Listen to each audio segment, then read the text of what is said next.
निकालेंगे लूका 6।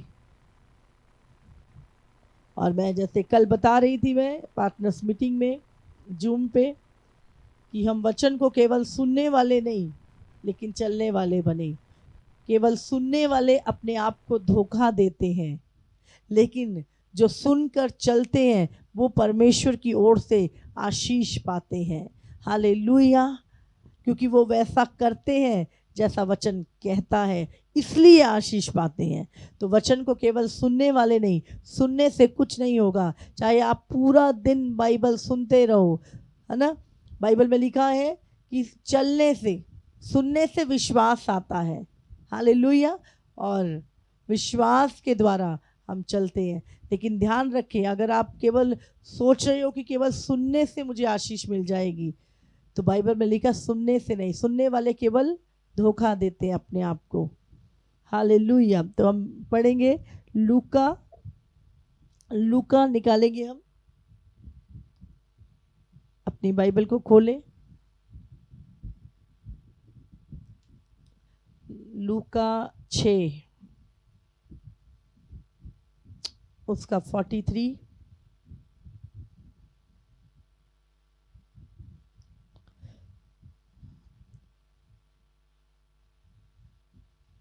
43।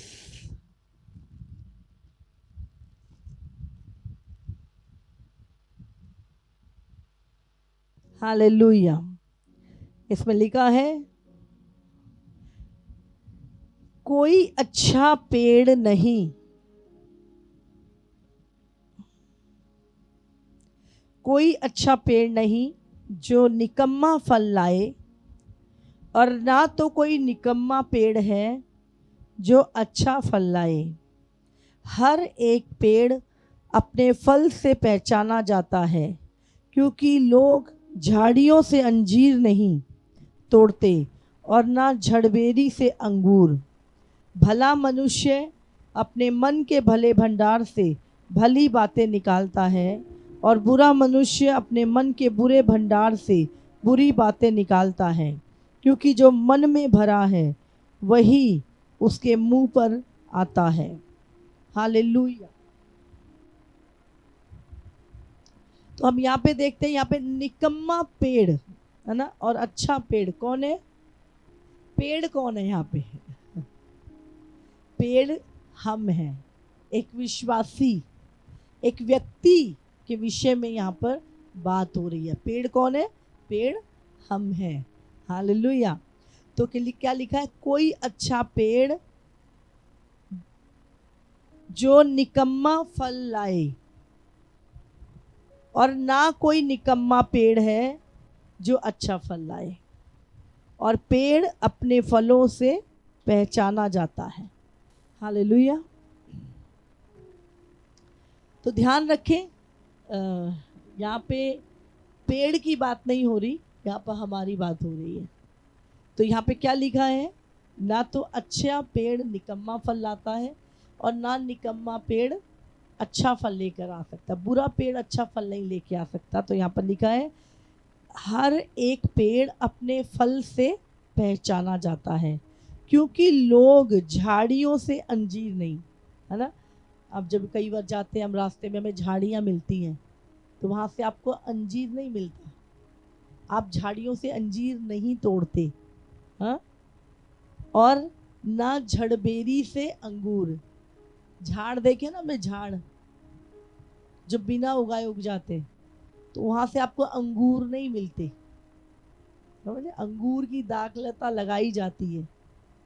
तो और लिखा, भला मनुष्य अपने मन के भले भंडार से भली बातें निकालता है, और बुरा मनुष्य अपने मन के बुरे भंडार से बुरी बातें निकालता है, क्योंकि जो मन में भरा है वही उसके मुंह पर आता है। तो ध्यान रखें, अच्छा पेड़ मतलब उसके मन में अच्छी बातें होंगी, वचन भरा हुआ होगा, प्रभु का डर भरा हुआ होगा, वो, है ना। और लेकिन बुरा पेड़ कौन सा है? जिसके मन में बुरी बातें भरी हैं, जिसके भंडार में बुरी बातें भरी हैं। लोभ, हाँ, लालच, मक्कारी, धोखा, व्यभिचार, गलत विचार, दूसरों के लिए जलन, ईर्ष्या, लोभ, है ना, क्रोध भरा पड़ा है। तो यहाँ पे क्या लिखा, वो क्या है, निकम्मा पेड़। और निकम्मा पेड़ अच्छा फल नहीं ला सकता। आप कह रहे हो कि मैं बहुत अच्छा हूँ, मैं बहुत अच्छा मसीह हूँ, मैं बहुत अच्छा प्रभु में हूँ। क्या आपको बताने की जरूरत है? क्या आपको बोलने की जरूरत है? हाँ, आपके फल बता देंगे कि आप कौन से पेड़ हैं। तो यहाँ पे क्या लिखा है कि अगर आप अच्छा कहते हो कि मैं एक बहुत अच्छा विश्वासी हूँ, मेरे में कोई बुराई नहीं, मुझ में कोई पाप नहीं है, तो आपके फल भी वही दिखाई देंगे, है ना। और एक जो बुरा पेड़ है वो अच्छा फल नहीं ला सकता, और जो एक अच्छा फल पेड़ है वो बुरा फल नहीं ला सकता। अंजीर के पेड़ से अंजीर ही आएगा, अंगूर की दाखलता से अंगूर ही निकलेंगे। अगर आप कहते हो कि आप परमेश्वर की संतान हो, तो आपके अंदर आप कहते हो कि मैं पवित्र आत्मा के द्वारा चलता हूँ, मैं तो पवित्र आत्मा से भरा हुआ व्यक्ति हूँ, तो आपके फल बता देंगे आप कितने अच्छे विश्वासी हैं। हाँ, प्रेम, आनंद, शांति, धीरज, कृपा, भलाई, नम्रता, संयम, ये सारे फल आपके अंदर बता देंगे कि आप कितने अच्छे मसीह में हैं। हालेलुया। तो आपके फलों से लिखा है कि पेड़ के फलों से वो पहचाना जाता है। तो आपके कैरेक्टर से वो चीज़ें दिख जाएंगी। आप जब मुंह खोलेंगे ना, तो मुंह खोलने से ही आपका पता चल जाए आपके भीतर क्या है। जो मन में भरा है वही मुंह से बाहर आता है। हालेलुया। अगर प्रेम भरा है तो प्रेम आएगा, जलन भरी है तो जलन आएगी। हालेलुया। तो जैसा इंसान होता है उसके मुंह से बातें भी वैसे निकलती है। ये नहीं हो सकता कि आप कह रहे नहीं नहीं मैं तो हूँ नहीं ऐसा, मैं तो बहुत अच्छा हूँ, पर आपके मुंह से जो आपका बोलना है वो बता देता है कि आप कैसे हैं, क्योंकि आपके मुंह से वही निकलेगा जो आपके मन में भरा है। अब मन में अगर वचन भरा है, मन में प्रभु के लिए भूख प्यास भरी है, मन में अगर प्रेम भरा है, तो मुंह से भी वही निकलेगा। समझ रहे आप? तो जो मन में भरा है वही मुंह से आएगा। अब मुंह में अगर आपके हृदय में वर्शिप भरी हुई है, आप सारा दिन मसीह गीत सुनते हैं, अगर आप सारा दिन परमेश्वर के गीत सुनते हैं, परमेश्वर का वचन सुनते हैं, तो आप कहीं भी जाएंगे, कहीं भी बैठेंगे तो आपके मुंह से वचन निकलेगा। हाँ, आप पूरा दिन फिल्मी गाने सुन रहे हो, अब क्या निकलेगा मुंह से? आपकी वर्शिप। आपको जो अंदर भरा जाएगा, याद रखिए एक बात, वही बाहर आएगा। तो आपके हृदय में क्या भरा हुआ है वो आपके फल बता देगा। तो आपको अपनी सफाई देने की जरूरत नहीं है, आपके फ्रूट ही आप कैसे पेड़ है आपको बता देंगे। बाइबल में क्या लिखा? यीशु ने कहा, जो मुझसे प्रेम करते हैं वो मेरी आज्ञाओं को मानते हैं। हम सोचते परमेश्वर यूं ही है, उसने हमसे प्यार क्या कर लिया, हम तो उसकी जो महानता है भूल ही गए कि वो कितना सर्वशक्तिमान है, कितना महान परमेश्वर है। बाइबल कहती है परमेश्वर हर एक तारे का नाम लेकर उसे बुलाता है।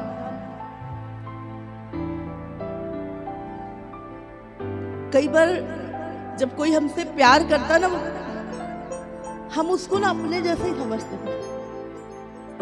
समझे? हम सोचते नहीं नहीं तो मेरे जैसे ही है, और प्रभु भी खुश है इसमें। परमेश्वर ने अपनी हस्ती खत्म करके तुम्हारे जैसा इंसान बन गया वो।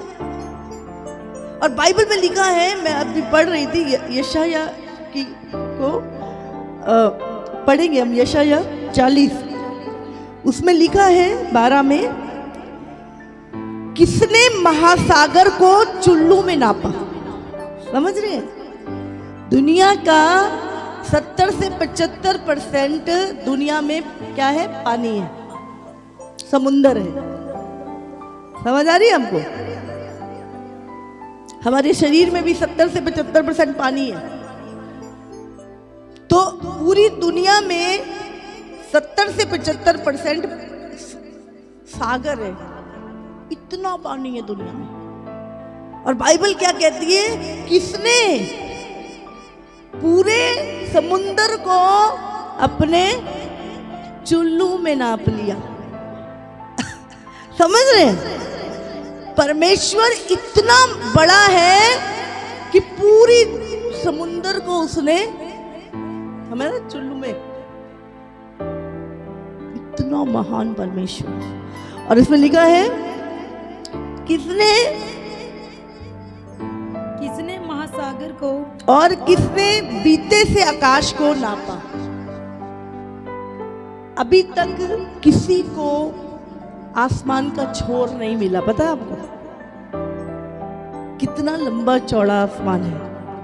और इस आसमान को आप जानते परमेश्वर ने अपने बीते से, हम नापते हैं ना, 1 बीता 2 बीते, परमेश्वर ने अपने बीते से नापा है, जिसकी इंसान को अभी तक लंबाई चौड़ाई नहीं पती, परमेश्वर ने उसको अपने बीते से नाप दिया। वो इतना महान परमेश्वर। और आगे लिखा है किसने पृथ्वी की मिट्टी को नपुए में भरा। समझ रहे? जब हम लोग कई बार जाते ना समुद्र के किनारे, वहां पे मिट्टी के टीले बनाते हैं, कुछ कुछ बनाते हैं, है ना, कुछ मिट्टी इकट्ठी करते हैं। तो बाइबल कहती है ना, परमेश्वर ने धरती बनाई तो एक मिट्टी का वो लिया, ये धरती, ये चंद्रमा, ये तारे, ये ऐसे करके प्रभु कहता है एक उसे नपुए से, नपुए पता ना, दाल नापते हैं जिससे चीनी नापते हैं, उस नपुए से पूरी धरती की पृथ्वी को क्या कर दिया? नपुए में भर दिया। आज जिस पे पूरी संसार अपने घर बना रहा है, खेती कर रहा है, परमेश्वर ने उसको अपने नपुए से नापा। और लिखा है ध्यान लगाकर मेरी सुनो। क्या लगाकर? कभी ध्यान लगा के देखो परमेश्वर के विषय, सोच के तो देखो।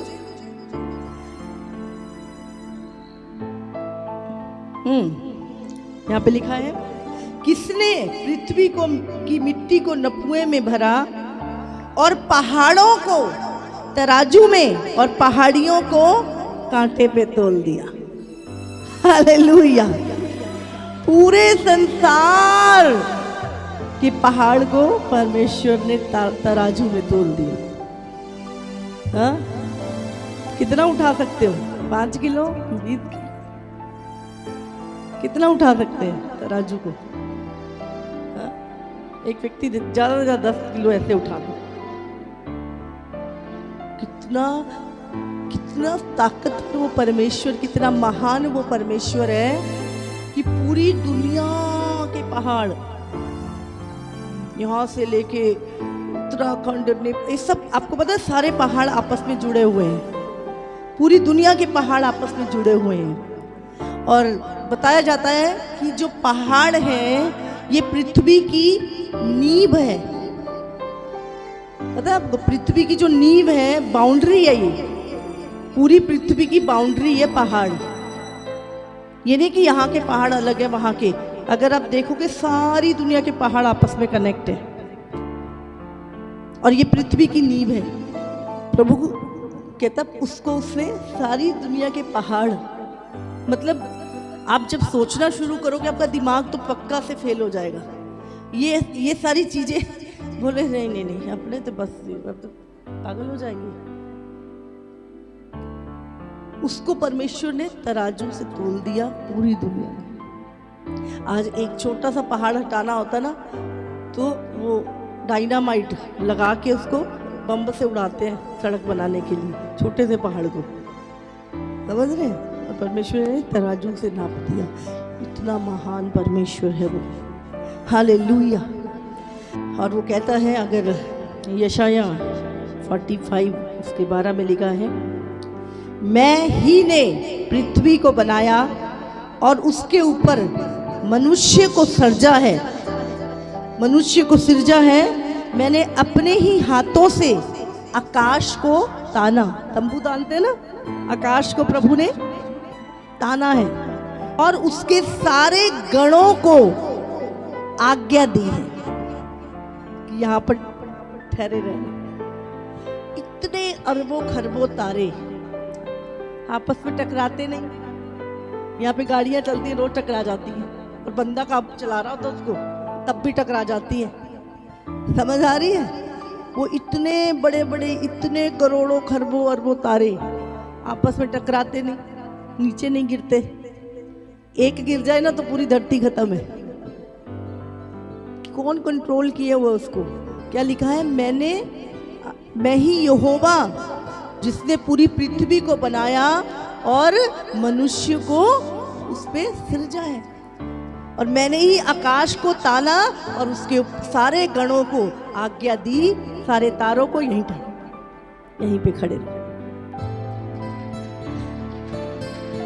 हालेलुया। ऐसा महान सामर्थी परमेश्वर जिसके विषय में सोचने से ही तुम्हें तुम्हारी औकात पता चल जाती कि तुम हो ही क्या। जिसके सामने तुम खड़े होके बोलते हो ना, जबान चलाते हो कि ओ प्रभु, मैं सोचे प्रभु है ही क्या, इंसान है ही क्या, और समझता क्या अपने आप को? उस परमेश्वर के विषय में बोलता है। ये तो उसकी दया ही बड़ी है। बाइबल कहती है जब परमेश्वर बोलता है हिरनियों के गर्भपात हो जाते हैं, पृथ्वी थरथराने लगती है।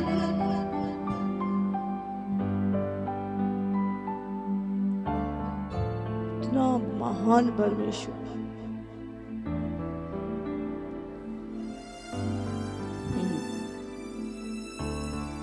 और वो कोई उसकी गवाही क्या देगा? वो खुद कहता है 45 के 5 में लिखा, मैं यहोवा हूं और दूसरा कोई नहीं, मुझे छोड़ कोई परमेश्वर नहीं। यद्यपि तू मुझे नहीं जानता, तो वो कहता है बॉस ने मुझे नहीं जानते, तो भी मैं तेरी कमर कसूं, तो भी मैं तुझ पे दया करूंगा। तू मुझे नहीं जानता तो भी मेरी दया तुझ पर है। हालेलुया। जिससे उद्याचल से लेकर अस्ताचल तक लोग जान लें कि मुझ बिना कोई है ही नहीं। मैं यहोवा हूं और दूसरा कोई नहीं है। Hallelujah, hallelujah. बाइबल कहती है, एक और वचन निकालेंगे, फिलिपियों उसका 2,